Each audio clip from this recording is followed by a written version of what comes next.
Why do people dislike this person? A group called the Man in Being Coalition got together to spread a rumor that a man is trapped inside the famous Chicago bean sculpture. That's rude. And guess who they're saying it is? Jussie Smollett. They have been pushing the hoax. I added up. I know. I said that part. Everybody, please calm down. For people who don't know, this is the wife or girlfriend, I'm actually not sure, of Raven Simone, formerly of That's So Raven, which we all grew up with, right? But whenever I see clips of them together, whether it's on their podcast or others or interviews or whatever, there's always a comment underneath, loads of comments like, why is she always there? What has she done to be there? How has she earned this? But the thing is, it's clear, they have a dynamic, they have a way of going about things. But now, for ages, I didn't watch any of their stuff because I kept getting told she was like super annoying. Finally, I see a clip yesterday, went down a rabbit hole. This woman's really funny. This woman is really funny. She's really sharp, she's really smart, she's very like dry and sarcastic. Maybe it's very British because I really love it. But also more than that, she has a dynamic with Raven that nobody else has, so they probably bring out the best in each other.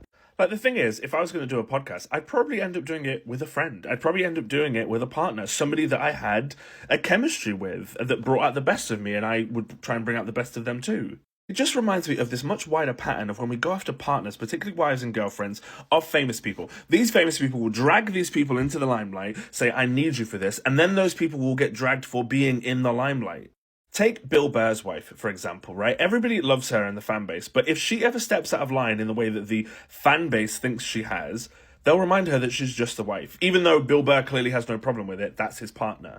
The example I always come back to is Kalila from Tiger Belly. From the start of that show, it was very clear what the dynamic was. We knew it was only because of her that we were getting so much of Bobby Lee on this podcast, but it was also her dynamic. She was a comic foil. She poked him. She was confronting. She was a little bit antagonistic, and it brought out this very specific dynamic in Bobby that we celebrated for years. And then the moment she irked the audience, it was before they split up, suddenly this thing that we loved her for, they were using to beat her over the head with.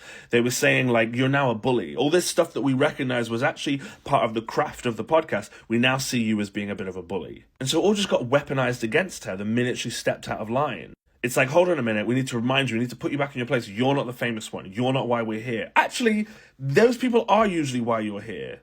Just have this habit of like praising partners, especially women, when they're dignified, when they're quiet, when they're supportive, when they're in the background in the right way. If they dare to be visible, dare to be funny, dare to be central, they better be perfect. And even if they are perfect, we'll find a way to beat them over the head with it eventually. I'm saying it right now. I've watched plenty of clips. This Miranda woman's funny. So unless there's something I'm missing, let me know. But right now, I don't get it.